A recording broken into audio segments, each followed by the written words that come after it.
Good evening, everyone, and thank you for attending the Equity Committee meeting today, April 7th.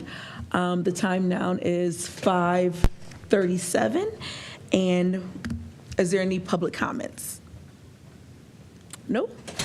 All right. Well, let's go ahead and begin. Again, thank you for your time, Dr. Chapman and Mr. Johnson. Mr. Johnson, would you like to begin? Or Ms. I'm sorry, Dr. Chapman, did you want to? Okay, thank you, Madam Chair. Yes, Mr. Johnson is still on the hot seat here to continue his conversation. So, Turn your mic on, please. I would imagine, if it's okay, I want to spend a little bit more time talking about our partnership with Stark State. So, let me go back here. A lot of the work that we're trying to do through Stark State is really to identify opportunities where we can we can close gaps for our employees using the frameworks that we've talked about already. So data-wise is our big thing in the district. This is step 2. But in the bottom, you'll see the mindset for, what's the term for that? Portrait? The portrait of an employee. Can I say the whole thing? Or the portrait of an employee? You just lose language now. So focusing on the optimism, empathy, creativity, community, and adaptive mindset. So as you're listening to this next piece, and Dr. Chapman and I are just going to bounce back and forth in this opportunity, I just want to make sure that work is elevated, because if we are not all of these things at the same time, I don't think we arrive at what I believe is a really nice opportunity for Akron Public Schools and our students and our teachers, or soon-to-be teachers.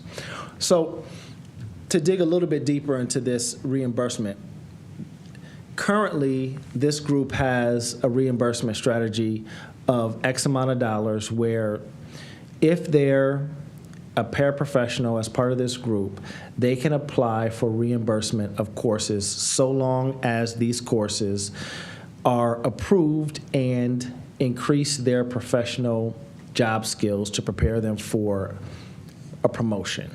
Essentially, if they're a paraprofessional, or they're going to go to be a teacher, this is an opportunity for them to do that using the funds that we've set aside for their contract. As I stated before, they'd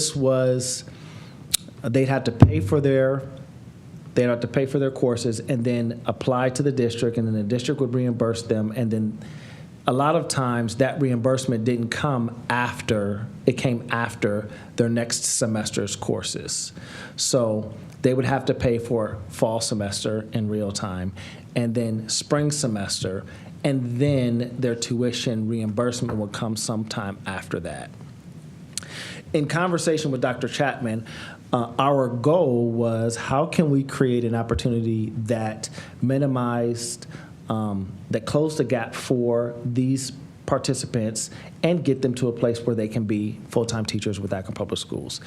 We believe the attrition rate, we would not have an issue with attrition because they're already in Akron Public Schools. Some of these paraprofessionals are paraprofessionals for 5, 6, 7 years, and now they're interested in taking their career to the next level. That link there is the exact contract language. The partnership with Stark State, Dr. Chapman and I met with Stark State last month, and essentially, I started off on a little bit of a pitch with Stark State, and I'm not going to say they interrupted me, but they were like, sure, yes, here's what we can do. We'll waive the fees that they will have to pay. We'll build the school system, and the school system will pay us for their courses. Now, they have to get a C+ or better. The maximum they can take per credit per semester is 12 hours. All of those things are stipulated in their contract. All of that still remains. But Stark State said, we're going to do that, and We'll explore a cohort with you. We will also identify one person from Stark State, from our organization, to support the students on this runway. So this won't get them fully through a bachelor's degree, but this cohort will get them a jump start into their bachelor's degree with Akron Public Schools. I'm sorry, to get them with a bachelor's degree so that they can be a teacher in Akron Public Schools. Dr. Chapman, do you want to add anything? Yeah, so, Madam Chair, my interest is primarily in how we're providing access and opportunity, and that is my interest, whether it be students, families, or our staff.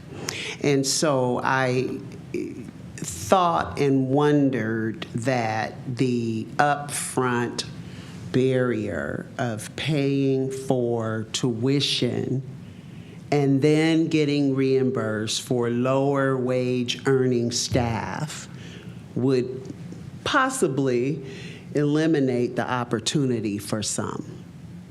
And so when you think about access, the question was, how do we make the program more accessible for folks, easier to access while also creating the opportunity? And the big thing in the room was, can we figure out a way to address the upfront payment of tuition? And so Dr. Para Jones, shout out to Para Jones, Dr. Jones and her team, were willing to have that conversation with us. And it didn't take long for them to say yes at all. It was, what can we do? How can we do it? We are interested in doing it. The other part of this is the value in being part of an advisory council with Stark State. So we didn't just call them up and say, hey, can you do this? This is years of a relationship with Stark State as members of their community advisory council. And so I just want to underscore the importance of relationships in our community and establishing those networks of support so that when things like this come up, we have a person that we can go to who is at least willing to listen. And that is the work of opportunity access, looking at the way our institution addresses an issue, pipeline to education issue. That's the work.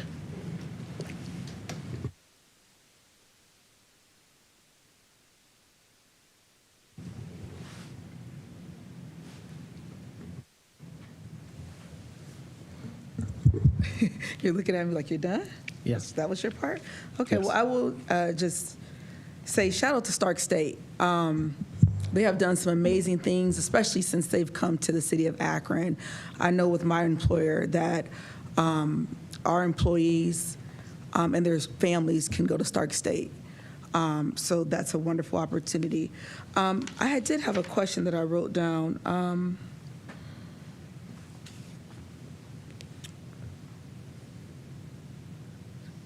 So you had talked about in our instructional policy, you had talked about the contracts that if you want to become a teacher, it's like, after you go to school and everything and you have a 3-year contract with APS. Is that the same for paraprofessionals too? No. Okay. Does the paraprofessionals going through this process as just a student wanting to work in APS, become a paraprofessional, go to Stark State, are we looking at a plan or procedure to keep them here as well as once they graduate? Yeah, I think this is just a longer recruitment runway for us. So if you go back to our theory of change, if we can recruit and retain, this is part of that. This is a partnership for us with them to make sure that they have an opportunity to find and meet their dream goals to be a teacher, and that we can support them on that journey. Any other questions? Okay, I do just have one more question. I know, and Ms. Carly, I know we talked about it also. As far as recruitment and things like that, far as the JOGS program, and Ms. Dr. Chapman may have already made you aware of our conversation. Have we looked into some of our students that are, currently graduating unemployed, unenlisted, unenrolled, as and between 18 to 24-year-olds, to work in Akron Public Schools, not technically as a paraprofessional, but whatever name we choose to create, give them employment where it's not coming out of the funds of APS, right? But giving these students an opportunity to work and then see if eventually they may want to be a paraprofessional or not. So like, how could we, and I know you're here also, thank you, to see how we can partner with JOGs and then become a paraprofessional to become a full-time employee of the APS. So are there, if I can reframe that, are there opportunities where students can explore employment chances in Akron Public Schools on their way to determining if this is a viable option for them? Yes. Employee-wise, I'm sure, and I don't want to step on too many other programs just yet because, as you know, we are in discussion for at least one program. We're on the same committee for one program. So I'm sure there are opportunities that exist that are in development where that opportunity exists. Okay. Yes. And per your request, we asked Mrs. Ebright to come and share how JOGS works in our system because we do have an established relationship. Yeah. Yes, thank you. And Dr. Chapman's exactly right. We do have an established relationship that we've been for several years now. And I think what you're asking for, if I'm correct, is those kids who have graduated who are still part of the JOGS program in youth space. How are we bringing them into APS, into as an employee of JOG, and to sort of field and try out those experiences here? And I think that's a natural next step. They've done a lot of work servicing our kids. Akron Public Schools and Human Resources officially became a JOGS partner. We've been partnered, but they became a partner in their database to place students. We typically, obviously, look at our current pathway students, our high school seniors, juniors, sophomores, to do those the placements that we're doing within our schools. But I do agree that probably the next level of work would be looking at how those graduates who are still part of their programming are coming in and having some of those internship opportunities through JOG here in APS in that youth employment space. So that would, but there's really great relationship with JOG and the work that they're doing now. Thank you. Does that help? Does that answer the question you were looking? Yeah, but I can revisit it. Yeah. Okay. Yeah. All right, thank you.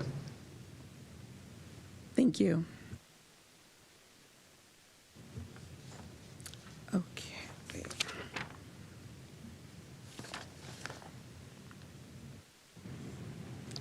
Okay, moving on to the April 16th Advisory Council?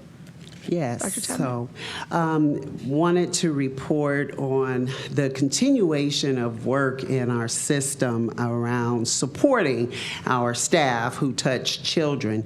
And so on April 16th, we are convening for the last meeting of the year our advisory council, formerly our DEI advisory council, now called Advisory Council. And these are the 30+ employees that I've talked about for the past 3 years who have helped us to craft our work plan around equity in the district. They represent every single division minus a couple in the district. And so on the 16th, at the last meeting of the year, our advisory council will have a working session with big picture learning, and that is kind of a big deal to have a nationally recognized organization choose us at no cost to come and facilitate a session with our advisory council members. And so the focus of that session is going to be on inquiry-based and real-world learning experiences. It will center as a problem of practice, guys and gals community partnerships, and the reason for that that is that we understand in our community that there are grassroots organizations who serve our children, our scholars, who don't always make good connections to the work we are doing in the district. And so they may not be as familiar with our learning models, the strategies we use for instruction, how to engage with educators and staff in buildings. And so Big Picture Learning is bringing their National Director of Community Engagement along with their ASHE leaders to Akron on the 16th. And we're going to work through this problem of practice around authentic community engagement through inquiry-based learning. And so today is the last day to register. This has gone out to the community as well as our advisory council, and I believe at last look, we were at about 25 folks attending that event. So if you wish to do so, please scan the QR code that you have there on your flyer and complete the registration form and drop in if you're available. Any questions for me? Any questions? I think this is a wonderful opportunity, especially to partner with Guys and Gals. Someone that created this is locally bred here in Akron, so that's a big deal when you're from Akron, doing the work in Akron, and just giving back to your community. And then for us to actually see that person and hear that person and want to partner with them is an amazing opportunity. This is a quick meeting, huh? Yeah, if I may. Yes. Jerome Moss of Guys and Gals Community Partnership was a member of the Big Picture Learning ASHE Fellows cohort. And it is an amazing experience for young future leaders to go through. And so Big Picture Learning recognized the potential of this organization being a critical partner in our community as they serve our young people. And so I'm just happy to be a part of it. I've been in relationship with Big Picture Learning for the past year and a half. And again, back to relationships and leveraging those partnerships that we have to do things for our district. And so the board actions is the next section, Madam Chair.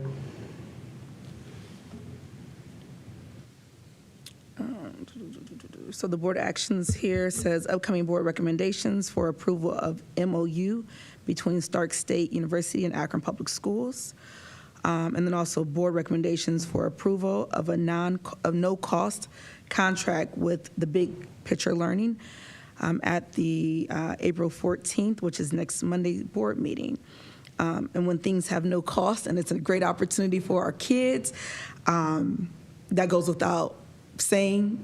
Yes, right, especially when it benefits our kids, but we'll see at our next board meeting. And then also, I know that Board Member Molinar and Board Member Sykes did a lot of work on creating a new policy, so that has to go to the board next Monday to vote. So that's next meeting. Huh? You have enough? It's actually, sorry, Madam Chair. I think it's actually in legal policy. Legal policy. It's in legal policies. My apologies. Yes. Yes. Sorry about that. Moving things ahead, huh? Just doing the work. That's what we have to do, is just continue to do the work. Are there any other items, Madam Co-Chair, that you would like to discuss for next meeting? I just want to say thank you for pulling this agenda together. I know it was quick because we had, for anyone just tuning into this meeting, the Instructional Policy Committee meeting was right before this. So the first half of Mr. Johnson's presentation was in the meeting before this. So if it felt like we picked up in the middle, or at least 2/3 through, we did. Please go back and watch that previous meeting, because there's a lot of information there for us. And I also want to say, I agree, Madam Chair, the no-cost contract with Big Picture Learning is a great example of the fruit of the partnership and the work and the time and the efforts of the team to be able to do that. And if I heard correctly, they came to us? So we didn't even have to do all that much begging for this no cost. If I may? Yes. I have monthly meetings, sometimes more, with Dr. Son Sam of the Big Picture Learning Organization, and they were so impressed. Shout out to Marcy Ebright and her team. They were very impressed with our inquiry-based framework. And we're actually rolling that out now with principal learning sessions, and I'm a part of that presentation team. But they were so impressed with the framework in the Akron Public Schools around inquiry-based learning, and because their expertise is in real-world experiences and work-based learning, it was a natural fit, natural connection.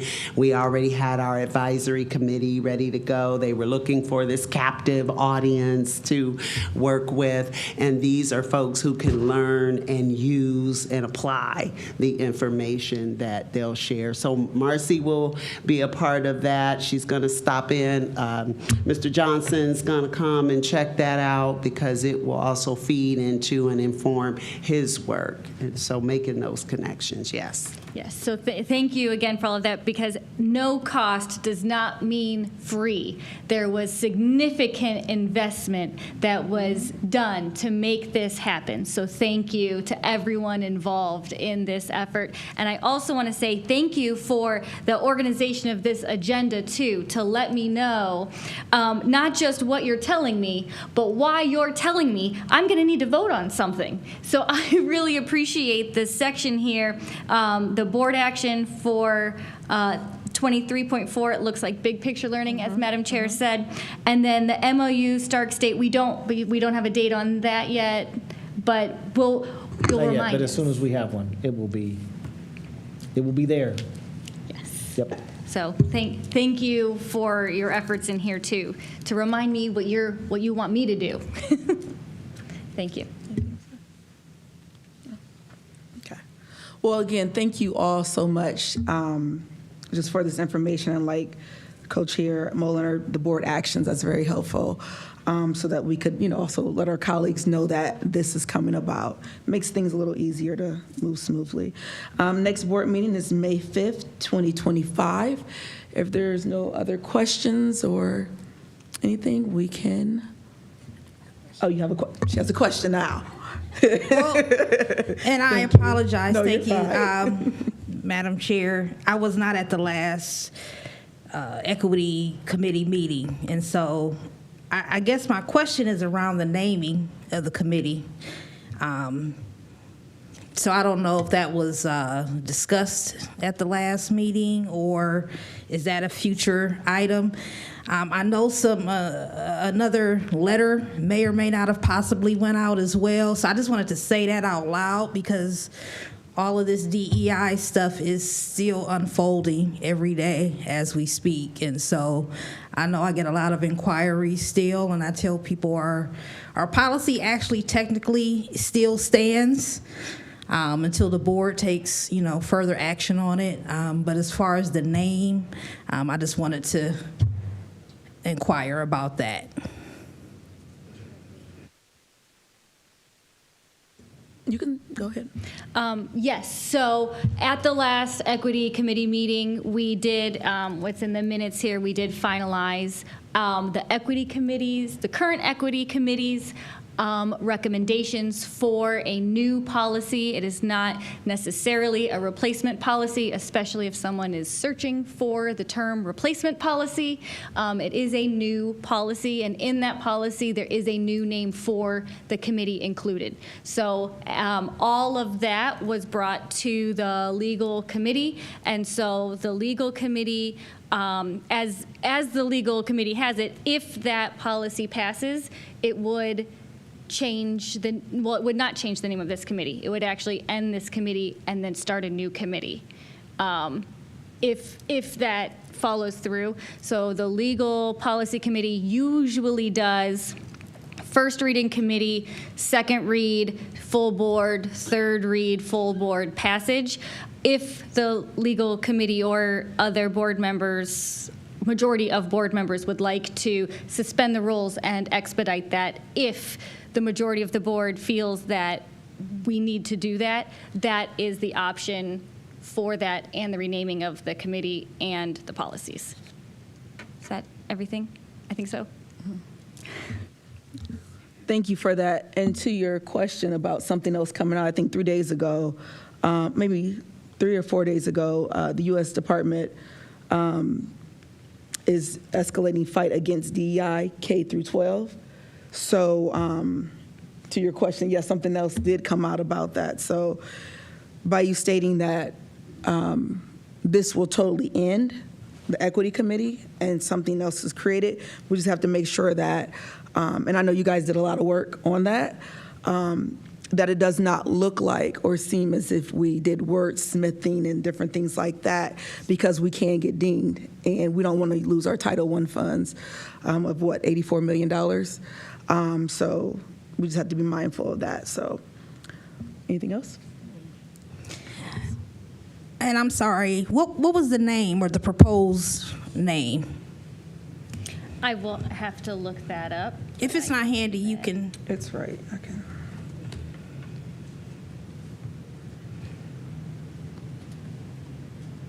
Madam Chair, I do have. You have the name? Yes, thank you. Like, duh, she's sitting right here. Hello.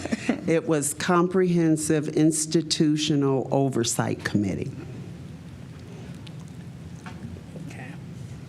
Thank you, Dr. Chapman. And sorry, just as a reminder, as we are all reacting or processing, not reacting necessarily, but processing information coming from the layers of government, state and federal, both, that while we do have the typical procedure through the Legal Policy Committee, I will say that I am happy and comfortable with what this committee moved forward. If we were to need to suspend the rules or do something quickly, it is ready. But right now, it is completely 100% in the hands of the legal committee to do that. This committee has moved it forward.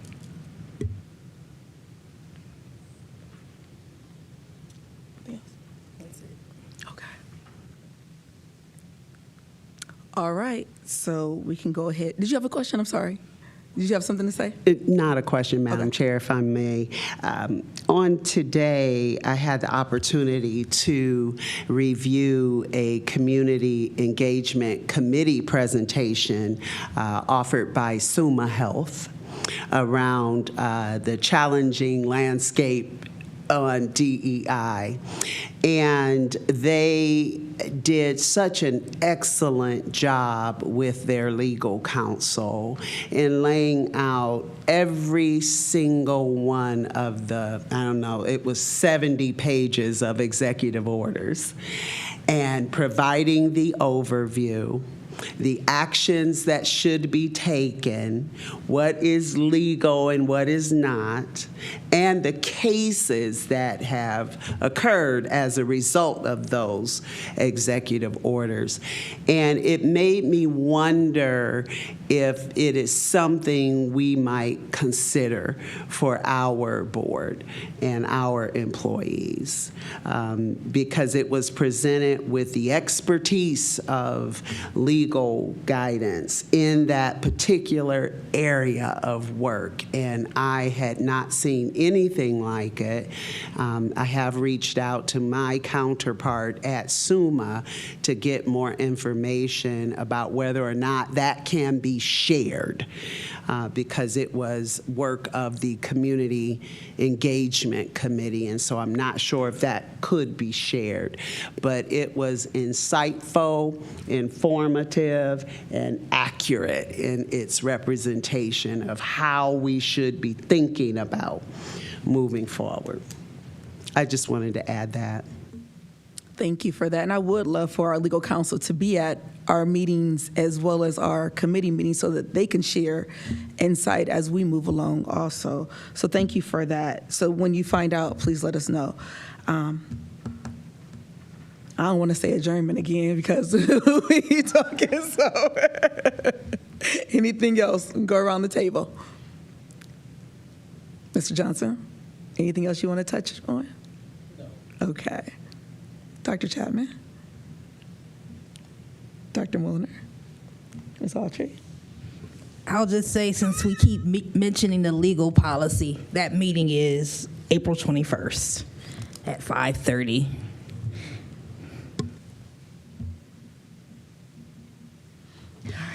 I will say, because this is the Equity Committee still, April 21st is Easter Monday. And so I might recommend that we examine Easter Monday as, it's not only APS spring break, but it is a major holiday for a lot of people. So I just want to mention that. Me either, not government. So April 20th, Sunday, April 20th is Easter, but, oh, that's Easter Monday, still recognized. But is APS closed that day? Yeah, they're closed that whole week. Oh, you guys are closed that week? Okay. Okay. But the administration, you guys are open. We're still working, right? Okay. Okay, we can figure that out. We can do that off the record, figure that out. Okay. Well, there's nothing else to discuss. Thank you for a wonderful equity meeting. I love that we're back here talking about our students and how we can advance our kids and create our own cluster of paraprofessionals and future teachers here at Akron Public Schools. Because what better place not to live, work, and play in Akron with Akron Public Schools. So thank you. The time is now 6:08. And we can adjourn for the evening. Thank you.